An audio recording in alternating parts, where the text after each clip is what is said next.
All right, so for some reason, people on the internet seem to think that I'm some kind of productivity guru. I literally have no idea why. 157 words per minute, there we go, world record. Because even though I give the impression that I do lots of things, I am quite lazy and a bit of a waste man at heart. And so in this video, I'm gonna take you behind the scenes of my lazy productivity system, patent pending. And this is the system that I use to juggle all the things that I do, like being a doctor, a YouTuber, an entrepreneur, a podcaster, and a D-list celebrity. Let's start with the first component, and that is L, standing for Lash.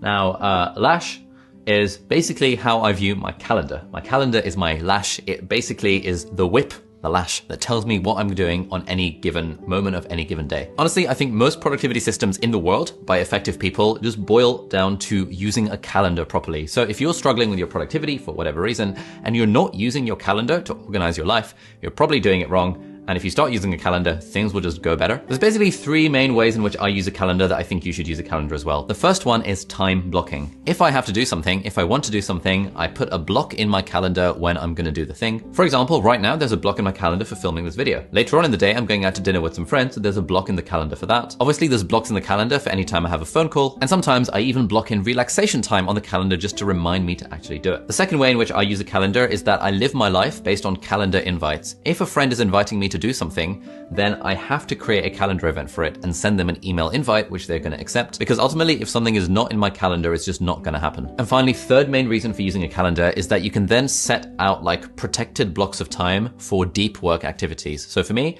every morning between 9 a.m. and 1 p.m., I have a protected block of time for writing my book. And that's great because in the morning, that's when my creative juices are flowing more regularly. And if I don't have that blocked off in my calendar, other random ass pointless things are going to end up taking up that time. And right now for me, writing the book is the most important thing I could be doing with my time, therefore it's protected in the mornings. If you're wondering about apps, the one I prefer to use on iOS devices is called Fantastical. It's a bit expensive, but like Google Calendar is a very good free alternative. So if you're not using a calendar, I think that's by far the most important part of any productivity system, and that is the lash. All right, next part of the lazy productivity system is A, which stands for agenda. Now this basically means a to-do list, but the way I approach to-do lists is different to how a lot of people do it. And that's because I'm a lazy waste man, and therefore I don't really like it when I have a list of things that I have to do, because then I feel like I'm beholden to my to-do list and it's just not nice. And then it makes ticking off tasks on my list feel as if I've got a boss. And I have this like really deep desire to never have a boss in my life. Therefore, I don't really like the traditional way of managing a to-do list. And so instead, for me, the way that I do it is that instead of a to-do list, I have a might-do list. And a might-do list is just that. I do have things written down, but they're not things I have to do. They're things that I can do if I really want to. And just that slight distinction makes me feel like I'm the boss, I'm in control, rather than that my to-do list is in control of me. Now, with my to-do list, there is one important thing that I do every day, and that is the only thing that I absolutely have to do, and that is called my daily highlight. So every single day, I will define what is the one most important thing I have to do today, and that will go at the very top of my to-do list. And then everything else on my to-do list is just like things that I could do if I really wanted to, and sometimes I do lots of them, and sometimes I do none of them, but it's all good because the only thing I have to do is my daily highlight. If you're wondering, I actually prefer to use paper for most of my to-do lists, and this is the Analog System by Ugmonk. It's a bit overpriced, but it really is very nice. You get this little like wooden thing, and when you have your to-do list, you can like put it in front of you on paper, and so you can see it every day, and it's a little bit excessively priced, but hey, if you're a sucker for well-designed aesthetic productivity things like me, this is really, really good. I'll put a link in the video description, an affiliate link, if you want to check it out with a bit of a discount. All right, so we talked about the lash and the agenda. Let's move on to Z, which stands for Zettelkasten. Zettelkasten is German for slipbox, and this is a note-taking and knowledge management system that's popularized by a chap called Luhmann. And Luhmann was particularly famous because he was like super, super productive. He wrote 70 books and over 400 articles over the course of his life. He had around 90,000 notes within his Zettelkasten slipbox system, which I think this was like the 1800s or something. He did it on like slips of actual paper, index cards. But the way that I use the Zettelkasten method is updated for the 21st century, and I use an app called Roam Research for my personal note-taking stuff. Yes, I still use Notion, but that's mostly for team-related things and for keeping track of projects, whereas Roam is my personal note-taking app. And there's a lot of detail to go into with the Zettelkasten system, which I will do at some other point, but basically it's like anytime I consume something, if I read a book or an article or listen to a podcast,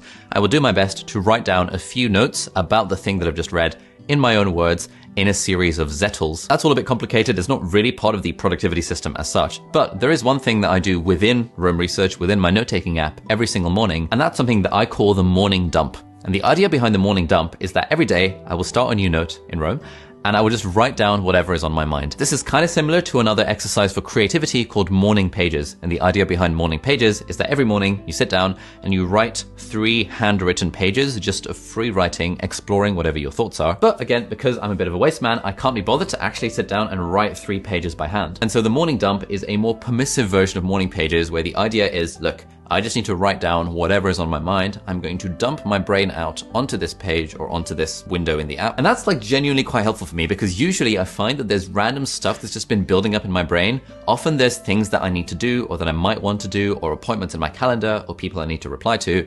And so generally, as I'm doing my morning dump, I realize, oh, I should do this and this and this, or I might want to do that. And then I will write it on my physical to-do list, because then it's it's part of the agenda. The other cool thing about using Roam is that I can automatically synchronize all of my highlights from Kindle predominantly, but also from Air Audio podcasts and also from Instapaper when I read articles. And that all synchronizes straight to Roam using an app called Readwise. And there's more details about that in a video up there somewhere called the 5 magical apps that changed my life. Now, the problem with Roam is that it's a little bit complicated to use, and I have like so many other ways in which I use it. It's a bit too much to go into in a YouTube video, but I have all of those videos available on Nebula. If you haven't heard, Nebula is an independent streaming platform that's built by me and a bunch of other creators that you might be familiar with. And Nebula is a good place for us to be able to put content like an in-depth tutorial series about exactly how I use Roam without worrying about it being too niche for the YouTube algorithm. In fact, a few months ago, I even taught a weekend online course where I taught 100 and something people how to use Roam Research over the course of 2 or 3 hours. All the proceeds from that went to the Against Malaria Foundation, so we ended up raising about $8,000 for it. But if you couldn't attend that live session a few months ago, you'll find the recording of it over at Nebula again. But Ali, how do I sign up to Nebula? Well, I'm really glad you asked, because the best way to sign up to Nebula is to actually make an account with CuriosityStream, who are very kindly sponsoring this video. CuriosityStream is the world's leading documentary streaming subscription platform. And on CuriosityStream, they've got thousands of really high quality, high budget titles that you can choose from. One series in particular that I've enjoyed is called The Human Limit, which is a series of 4 really interesting episodes that explores the limits of human performance and super brains and the power of the human mind and how we can adapt to all these interesting conditions. And the really cool thing about CuriosityStream is that they love supporting independent creators. And so we've got a bundle deal with CuriosityStream, which is that if you sign up to a 1-year subscription of CuriosityStream, which is less than $15 for the whole year, you get free access to Nebula bundled with that. So for less than $15 a year, you get thousands of high quality, high budget documentaries, and you also get all of my original stuff on Nebula, along with originals from a load of my other creative friends like Tom Scott and Legal Eagle and Lindsay Ellis and Wendover Productions and Thomas Frank. If that sounds up your street, then head over to curiositystream.com/Ali, and then when you sign up to an account with CuriosityStream, you'll get your Nebula details emailed to you, and then you can watch my entire workflow series where I tell you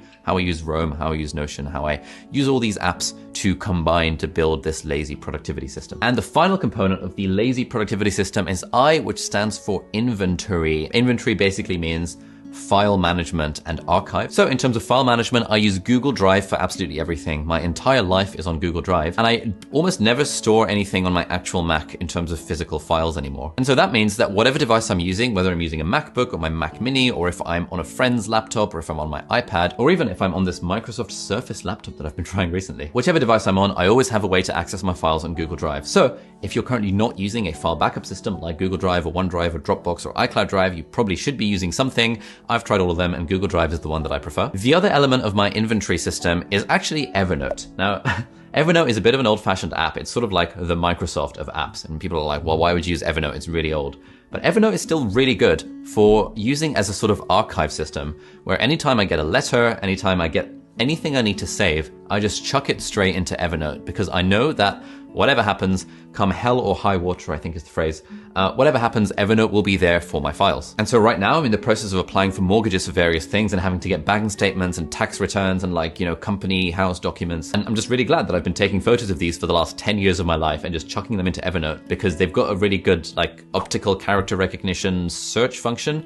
So I can literally type in corporation tax and it will find all of the letters I've ever received about corporation tax, because they're all somewhere in the Evernote thing. And the really nice thing about Evernote is that I actually don't need to worry about categorization or organization. Again, I'm a bit of a waste man. I'm quite lazy. I don't like the idea of having to put something in a folder. I just love the idea of being able to snap a photo of it, chuck it into Evernote wherever I want. And I know that using the search function, it's going to be there for me when I need it. So that was the lazy productivity system, the Lash, the Agenda, the Zettelkasten, and the inventory. If you're interested in more ways for being productive, you might like to check out this video over here, which is 10 top tips for time management. And these tips interact with my Lazy system. So you've got the tips from there, you've got the apps from here, and then you too will be a productivity grease monkey. So thank you so much for watching, and hopefully I'll see you in the next video. Bye-bye.